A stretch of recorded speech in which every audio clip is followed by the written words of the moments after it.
Our first speaker is, I'm proud to say, a member of the board of directors of Population Connection, Hania Zlotnik. She has one of those doctorates that she earned, as I recall, at Princeton, if memory serves me correctly.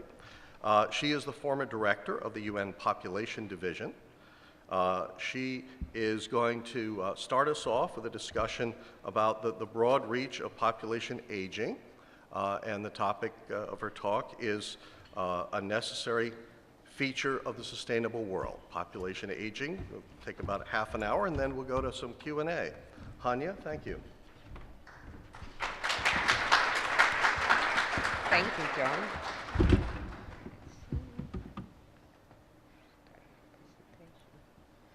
So good morning, everyone. Let me start this PowerPoint presentation because as a demographer, I always like to make presentations with lots of graphs that I hope will make things clearer for you. I'm going to talk about the very big picture. And the topic of my presentation is population aging, what I think is a necessary feature for a sustainable world. Now, I'm going to be answering a few questions in this talk, and here they are. It's the whats and the whys of population aging. First, what is population aging? What causes it?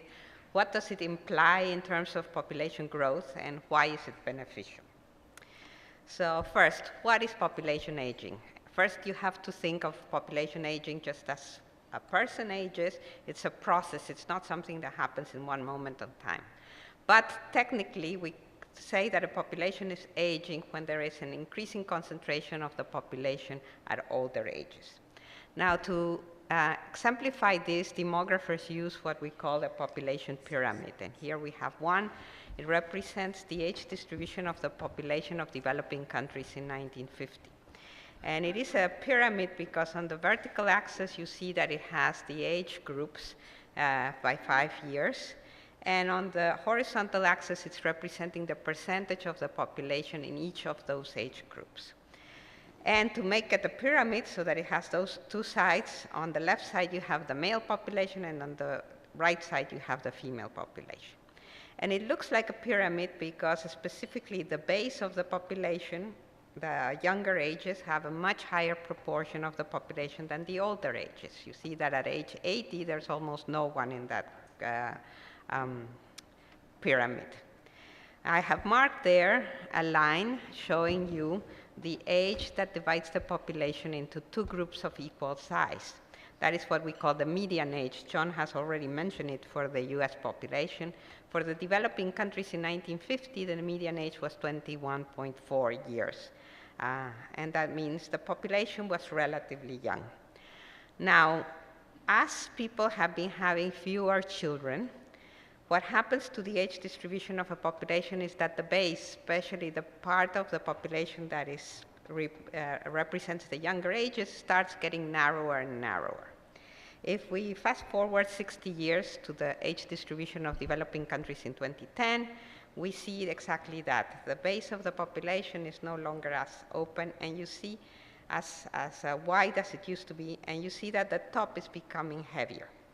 And the median age of the population, the one that divides the population in the two halves that are equal, has increased by 5 years to 26.4 years. Now, this is what's happening up to today, but the Population Division of the United Nations produces population projections to make us think about the future. And one version of those projections, the median variant, produces this age distribution for the developing countries in 2050. In just 40 years, if fertility keeps on declining as the Population Division thinks it might, the age distribution becomes a lot more square. As you see, the narrowing of the base continues. There's more of a square distribution in the upper ages, and the median age has now increased to 35 years almost, an increase of nearly 9 years compared to the previous projection.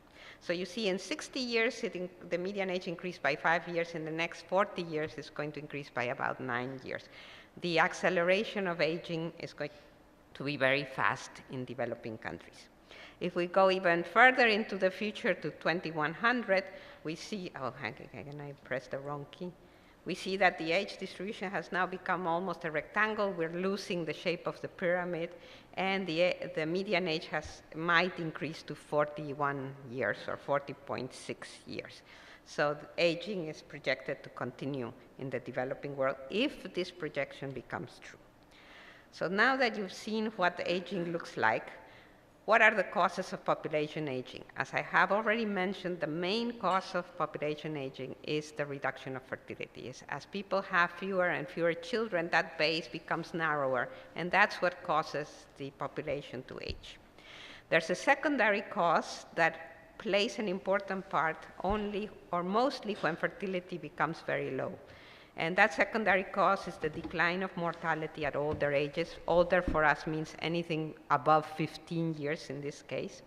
And therefore, an increase in longevity. That means people survive longer, and therefore, the top of the pyramid also has more people.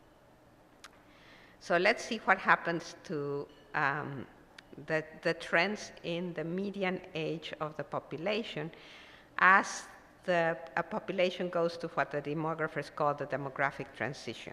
The demographic transition is the change that happens in populations when a country or a population moves from a situation of high fertility and high mortality to a situation of both low mortality and low fertility.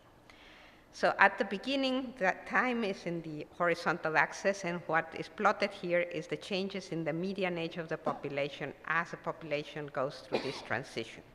And you see that at the beginning, there is a decline of the median age, and that is associated with the first stage of the demographic transition, where the main thing that is happening is that mortality is declining. But when mortality is very high, it is especially high in the young ages. And when it starts declining, the declines are usually more concentrated in exactly those young ages. Children survive longer. So as children manage to survive, you have more children at the base of the pyramid, and the age distribution becomes younger. That's why the median age declines. Then in the second part of the transition, fertility starts to decline, and therefore aging starts, and it often, as fertility decline accelerates, the aging accelerates. And the third stage, you have fertility levels beginning to level off, and at that point, longevity, which was rising in any case, becomes a more important contributor to population aging than it did before. And lastly, and this is a fourth stage that no country has reached yet, is what demographers would hope is stabilization. You have a stable age distribution that doesn't change because both mortality and fertility have reached very low levels, and it's impossible to make them be any lower than that.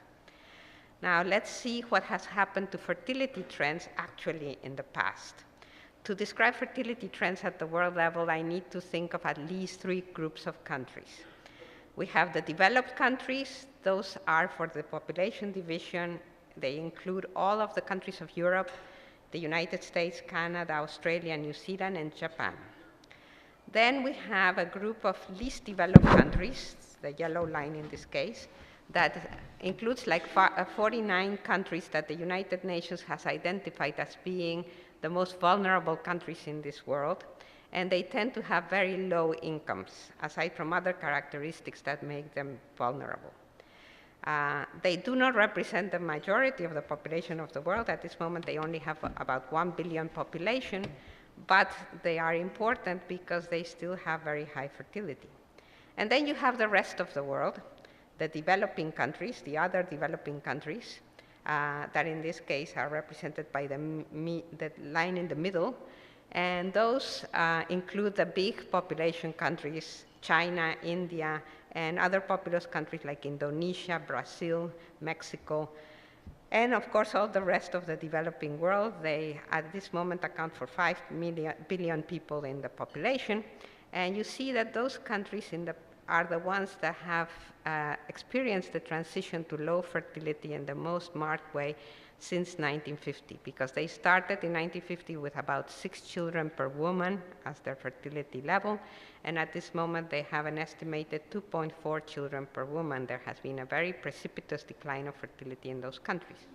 In the developed countries, the line at the bottom, fertility has been declining since the 19th century, so by 1950 they already had a very low fertility of 2.9 children per woman, and to the surprise of many of us demographers, that level continued to decline, and at this moment they have around 1.7 children per woman, a level that is not enough to ensure that every couple has 2 surviving children over their lifetimes.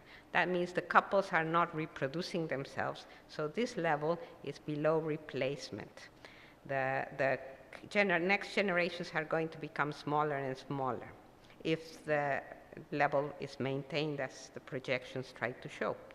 And as I said, the least developed countries had been characterized all the time by much higher fertility and a much slower decline, although the decline has happened from a level of about 6.5 children per woman to 4.5 today. That level is still extremely high. So what we're going to see is what are the implications of those high levels of fertility.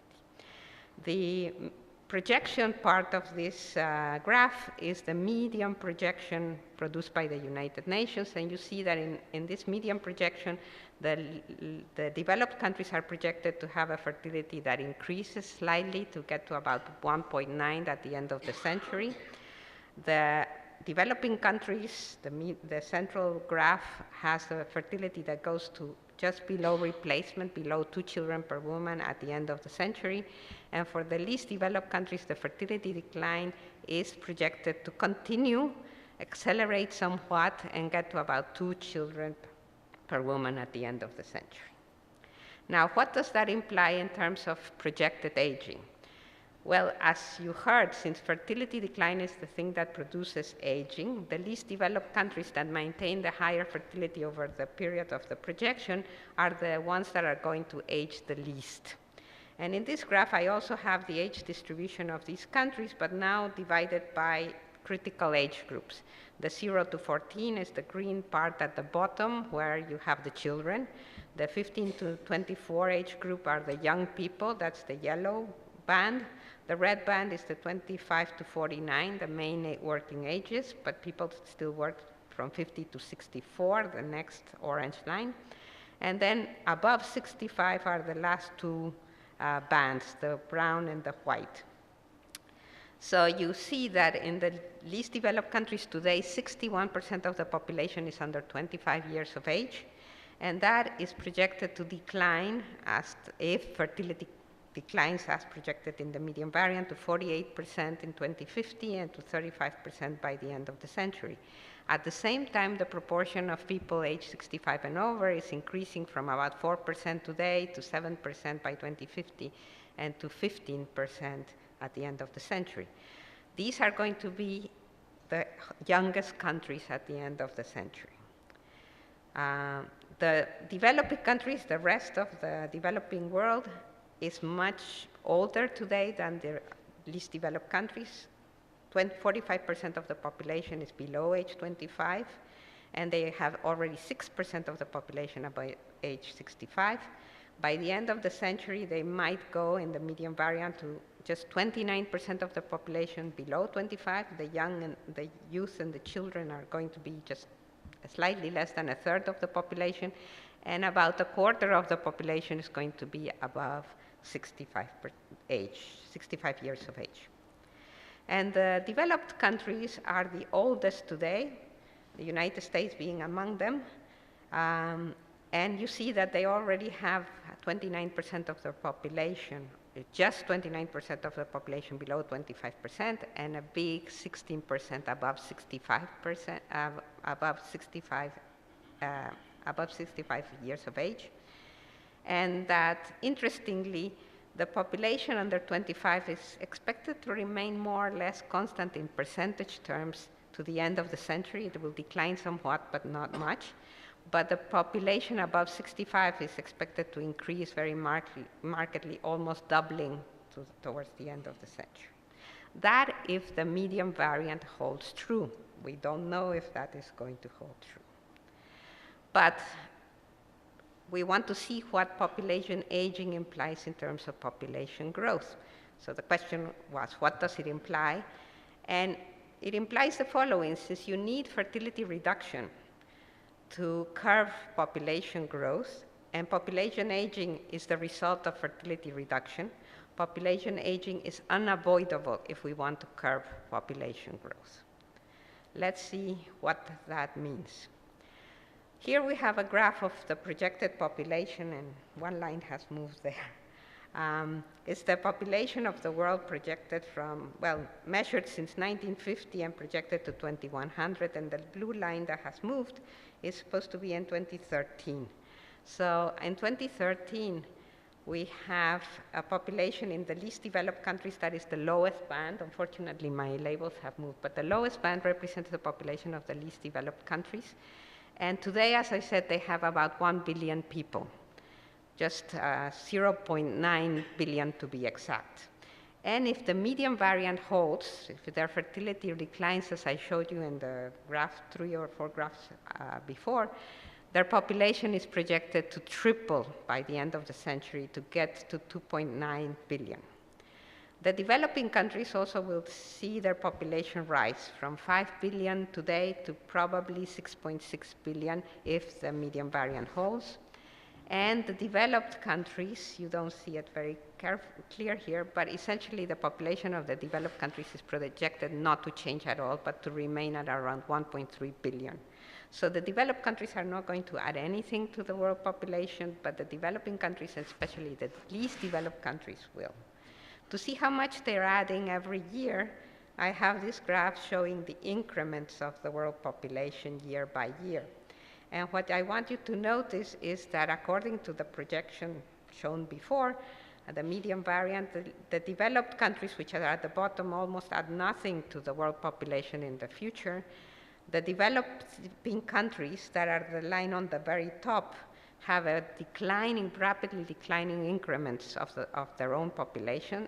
And after 2043, the year 2043, the main increments of the world population are going to happen in the least developed countries.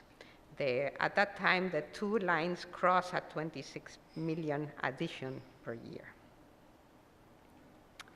So now, to see what impact fertility change might have in the future and what implications it has for aging, I want to look at not only at the median projection that the population division prepares, but at other projections that the population division prepares where fertility has other assumptions of change in the future. And this graph shows you what those assumptions are. The median projection is the yellow line in the middle, and it shows that fertility is projected to decline for developing countries from about 2.4 today to less than 2 in the middle of the century, at the end of the century. Then there are two other variants produced by the population division that should be taken into account always, the low and the high variant.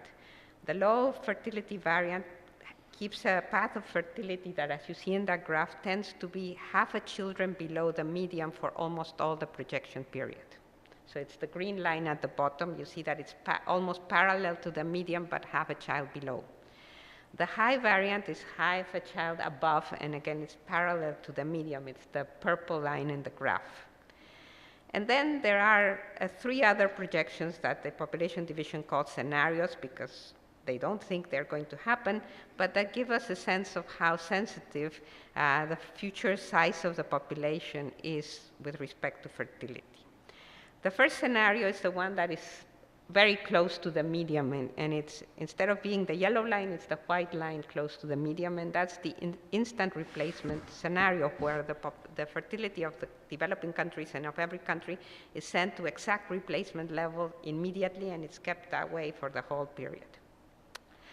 Then you have 2 very interesting scenarios, the ones at the top. One of them, the white line at the top, is the no change scenario, where for every country one keeps fertility and mortality constant as of today. And the constant fertility scenario, which is the green line at the top, where the fertility is kept constant for every country as of today, and it's for the 100 years that follow, the 90 years that follow. And interestingly enough, even though at country level fertility is kept constant, you see that the fertility for the whole set of developing countries actually goes up. And that is because there is a compositional effect. The countries that have the highest fertility today grow faster and they have higher weight in the population, so they actually make the population of the whole set go up. So bear that in mind, because I'm going to show you some graphs that tell us what the impact of fertility is on population size and on aging. The population size is presented in the horizontal axis, the population in billions, and on the vertical axis you have the median age of the population.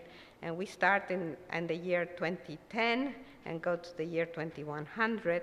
And what you see is that in all projection variants, look at all the lines going up, the median age is going up no matter what happens to the population. There are two variants where the median age doesn't go up, and those are the no change variant and the constant fertility variant. I should add that, of course, you've read the title. We're only talking here about the least developed countries. So in the least developed countries, two variants produce a younger population in the future, but notice how much the population grows in order to maintain a younger population. With the constant fertility variant, the population of these countries, which is just 1 billion today, would get to 14 billion at the end of the century. With the no change variant, the population of the least developed countries, that is 1 billion today, would get to about 9 billion at the end of the century. So in order to maintain them young, they have to grow enormously. Even the high variant, that if you remember maintains the fertility of these countries just half a child above the medium, that's the yellow line. That makes the population grow a lot more than in the medium. In the medium it goes to about 3 billion people. In the high variant it goes to about 4.5 billion people. And yet the population ages considerably, with the median age changing from about 20 to 32. So that's why I say aging is unavoidable. If we don't want to have an exploding population, the fertility has to come down, and therefore populations have to age. In developing countries, the rest of the developing world, here you have the equivalent graph. You see again that most of the graphs go up. That means the median age goes up. And again, the no change variant and the constant fertility variants are the only ones that have a declining median age after a certain point. But in both of them, look at the numbers on the horizontal axis. Again, the population in the constant fertility variant of the developing countries alone would get to 14 billion people, and to the other, in the no change variant, it would get to about 10 point something billion people. So population explosion, if you want to keep the median age low or reduce it. In every other case, you have an increase of the median age. And for the developed countries, the story is even more strange, because if we keep for them the fertility constant as of today, they're going to shrink very fast. So they age even faster. So if you see there the constant fertility and the no change variants, they tend to be the yellow one and on the left, and a pink variant. They produce an aging population, and they reduce the population quite a bit. The only variant for the more developed countries that might not reduce, that might decrease the median age is the high fertility variant, which produces a fertility that would be sustainable, and that you see makes their population grow instead of from 1.3 billion to 1.9 billion. So developed countries might have an interest in having a higher fertility so as to reduce their aging. But you see that they wouldn't reduce their aging by very much. They would continue to be rather aged, with a median age of over 30, more like 37 and close to 40 years of age. So those are the graphs that show you that if we want sustainability of the world population, it is absolutely necessary for the populations of all regions, but especially of the developing world, to age. So now, population aging has several benefits. The benefits of population aging are that fertility reduction produces, at least during the first part of the change, a beneficial age distribution where the number of dependents, that means the people that are children and that are old people, decreases relative to the number of adults, that means the number of potential workers. Besides having fewer children, women have more options to invest in their own education or to engage in gainful employment. And that is good for society as a whole and for women in particular. And lastly, increasing longevity, which has normally gone with better and healthier aging, allows people to remain active longer. And by active here, I mean that they could be economically active, they could be productive. So my last slide shows you a measure that demographers use to show you this change that is beneficial in the age distribution. Is what we call the dependency ratio, and it's the ratio between the number of dependents, which here I have defined as everyone under the age of 19 and everyone above the age of 65, divided by the number of people in the middle ages between 20 and 64, the potential workers, the 20 and 64.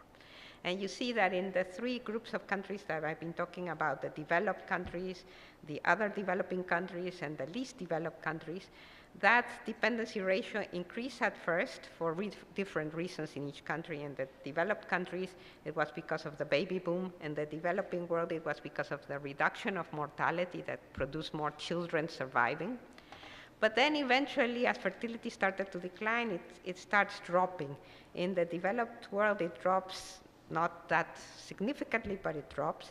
In the other developing countries, the rump of the developing world, it drops very drastically. And in the least developed countries with a lower fertility decline, it has dropped, but not that much. In the future, if the least developed countries do reduce their fertility, they will be able to reap the benefits of this declining dependency ratio. The rest of the developing world doesn't have too much time to reap those benefits, because you see that advantage of a declining dependency ratio is about to end, and that they're going to have an increasing ratio from that on. And that increasing ratio in both developed countries and the developing world is due to the increasing number of people in the older ages. So the benefits are going to be greatest for the poorest countries in the world, and the developing countries, the rest of the developing world, needs to be paying attention to using better their aging populations. So what are the conclusions? That population aging is definitely unavoidable if we want population growth to be curbed. That the developed countries are the most advanced in the path of development of population aging. That developing countries are aging much faster and have aged much faster than developed countries did, and therefore they will have a shorter time to adapt to older populations. And the challenge for everyone is to ensure that everyone who's a potential worker actually become a productive worker, that they have jobs. Because, as you will hear from our colleagues, the economists that are going to talk later in the day, the challenge for economists is to ensure that whatever young people countries have actually find jobs when they want them. And for the countries that are beginning to have large numbers of older people, that if these older people also want to remain active in the labor force, that they find those jobs. Because it's not just an automatic solution that the change in age structure is immediately matched by an economy that is providing jobs for everyone who wants them. So, okay, that's the conclusion of my talk, and I think now we open the floor for questions, if there are any.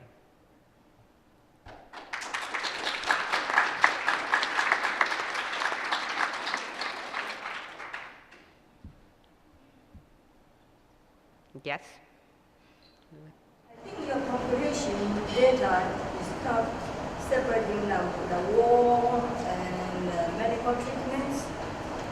Currently, I think the war will use a lot of population. And I don't know whether it's younger will be cured in the battlefield, or the aging will be cured in the hospitals or rehab centers. So I don't know if you have a separation treatment of your data in this aspect. Okay, one question. I'm going to get someone. There's a big difference between the projections for constant fertility and the median. And if you could sort of talk about what needs to happen to be sure that we achieve the median. Right. Yes, in the back.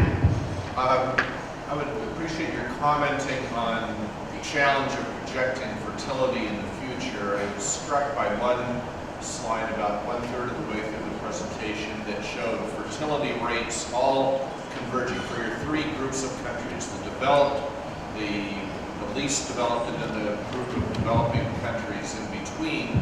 The fertility, that's it exactly. And this is your field, obviously not mine, but projecting fertility seems an enormous challenge. And I'm just wondering what could prevent this nice, tidy convergence to more or less the replacement level in all three groups of countries. Excellent. Any other questions? Okay, the first question, I don't know if you heard it very well, but the lady here in front asked whether the data produced by the population division make a difference between people who are killed in wars and people who are killed, who died normally, let's say, and whether the age distribution of those two groups are different, and she has the feeling that many people are being killed in wars.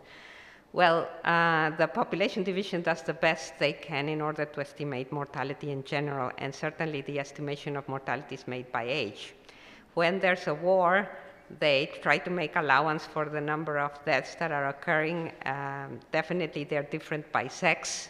I'm not sure that we always have good data on the age distribution of those deaths, but I can assure you that the number of deaths occurring because of wars, and not only because of wars, but also because of accidents, which is external causes in general, is the very small proportion of all deaths that occur. Most people are dying of normal causes. So usually for some countries at some periods of time that makes a very big difference, but at the world as a whole it really doesn't. But I can assure you those deaths have been taken into account and incorporated in the estimates. With regard to the projection of mortality in the future, no allowance is made for higher mortality because of conflicts of a huge kind that may happen in the future. The projections of mortality have always been very optimistic in the sense that mortality is projected to decline everywhere. In some cases faster, in some cases more slowly, but it's projected to decline everywhere. And in all these projections that I showed you, only one path of mortality is used for each country. That means there are no variations in the mortality assumptions. There are more variations in the fertility assumptions, and there are two questions that were asked that are complementary. One, by Jolene asking, what would it take for this projection to actually happen? And second, what likelihood is there that this projection might not happen? These were the two questions. Well, this is just one possible projection. It's the central projection, and let me explain to you why it's central. Nowadays, the population division uses a model of fertility change that is based for every country on what the experience of fertility change has been in the past for that country, and then it gets information from all the rest of the countries of the world to know how much variation there has been in the trends of fertility over the 60 years for which we have data. And then the model essentially throws dice. It starts generating stochastic paths of future fertility change. So my colleagues tell me that for every country, each country, they generate 100,000 paths using this model. And what you're seeing here is the result of the median path, the central path of the model. So essentially nowadays they can tell you for each country, and I suggest that you go and visit the website of the population division. They have graphs where they give you a confidence interval of how likely it is that you will be very far away from the central path. Of course, this one is just the center. It doesn't have any higher probability of happening than any other path in the confidence intervals they give you for each country. And it's fascinating to see because for the developed countries on the whole, the confidence intervals are wide but not too wide, say like about half a child. But for the high fertility countries, the confidence intervals are 2 or 3 children wide. So it's possible that we're going to be wrong or they're going to be wrong, and by big numbers in the high fertility countries. So there's a lot of uncertainty there, and there's uncertainty in every country. You can go and see it. Now, it's a challenge to present that for the whole world and in a way that all of you can understand it. So that's just by thinking about the numbers and how they can be used. Now, how do we get to this path that everything tells us would be relatively beneficial for humanity? Well, in order to get there, we have to accelerate the fertility decline, especially in the least developed countries. But it's also important that the other developing countries do not stay at the 2.4 that they have reached now. They need to get lower, and in fact, they have to get below 2 in order to stop the growth as soon as possible. And in order to do that, it's important to convince people to have fewer children than what they're having.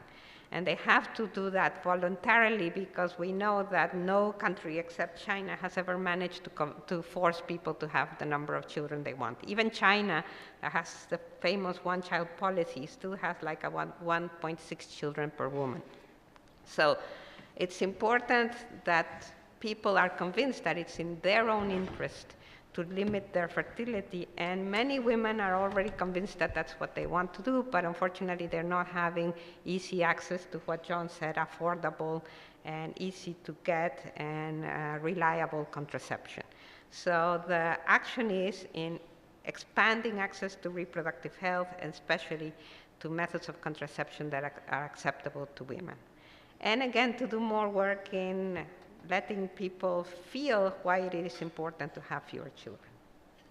So, any more questions?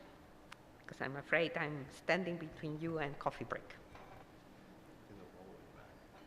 Yes? Just to comment, I think you said there's one path on mortality per country. 2 years ago, the UN had its only ever second high-level meeting on a health issue when they had a high-level meeting on non-communicable diseases and their growth all over the world. And I just wonder if the one path on mortality that you describe actually accounts, whether the wave of NCDs is accounted for in that estimating. And the other point I would like to make is a comment that, I don't know about you, but I think the dependency ratio needs a look. I'm not sure that 65 is, although I'm not sure 60, what did you say earlier, John? 60 is the new 30, sometimes it's the new 70, but I think in general, in the aggregate, 65 is a healthier 65 and probably more economically viable 65 than it was 20 years ago. So I'll start with your second question. I totally agree with you. I just presented that in order to give a sense of how the changing age distribution works with the different weights of the groups, and it will look better if we put it 70 plus. But in fact, there's being work that is fabulous and very interesting by economists nowadays that have been doing estimates of actual contributions of the workers and the dependents in order to see what the real economic weights of the changing age distribution are. And I just didn't present it because it's, first of all, I cannot present things for all sets of countries, and second, it would demand another lecture. The second question you have is, of course, the NCDs, there's two ways of answering your question. According to the WHO, there are 3 main causes of death: the contagious the contagious diseases and the maternal causes are one group. The non-communicable diseases are another group, and the external causes that are suicides, homicides, war, accidents, et cetera, are the third group. So what has been happening in the reduction of mortality is that the contagious diseases have been reduced a lot as causes of death. So what is left over? You're left over with the external causes of the non-communicable diseases. Since everyone still has to die, those have to increase in percentage terms, okay? And the one that is increasing a lot is non-communicable diseases, which tend to be the diseases of old age.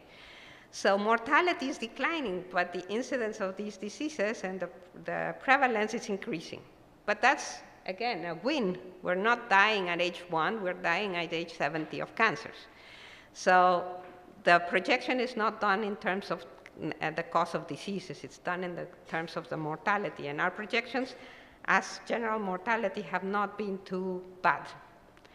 But you're correct, there's a lot of uncertainty about the future of mortality in many countries, because the question is, are all these developing countries going to have the health care needed to maintain well and alive the people that are reaching age 60 and 70 now? And maybe their mortality is not going to decline as fast as the Japanese one has done. So in fact, the population division has also started to do projections of mortality on the basis of a probabilistic terms. And although they don't present the results, they have been incorporated in the population projections, probabilistic projections they're presenting. But the way to present those projections is by confidence intervals, and it's presented in their website by graphs.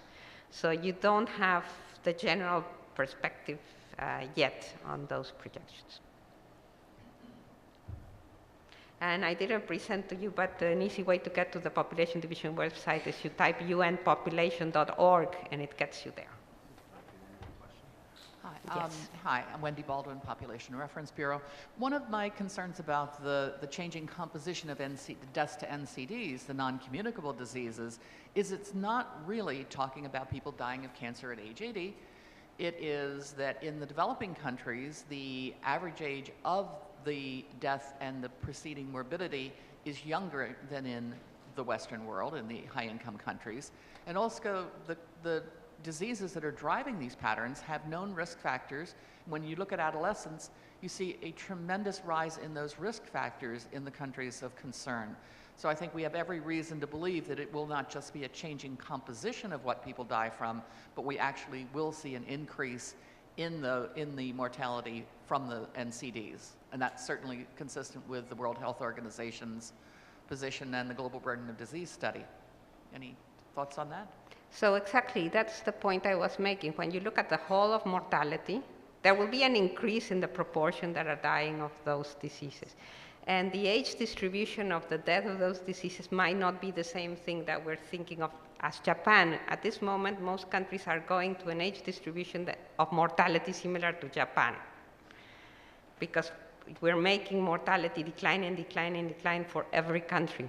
So if there's going to be a stagnation of mortality, or even perhaps some increase at old ages that is not being taken account by the models that are being used today, those projections are not going to come true. So and that's what the population division hasn't done so far, give you two versions of mortality so that you can assess something. Okay? So you're not concerned about the rise in the risk factors for NCDs? None of these projections are done on the basis of causes. I But can understand that. what you say will have an effect on the age distribution of mortality, or on whether mortality will continue to decrease. And you know that there's been a long debate among demographers, some demographers saying for a long time, or epidemiologists, that they think there's a limit to how much the life expectancy is going to increase because of these problems. And others saying that there's no limit and that they can prove that it has been growing and growing and growing. So far the division has mostly used the second idea that life expectancy will continue to increase forever, very slowly, but forever, and in every country. So that might not come to pass. We still haven't seen it, but that might not come to pass precisely because of the causes you're mentioning. And in that case, other scenarios of mortality change should be tried, but that hasn't happened yet.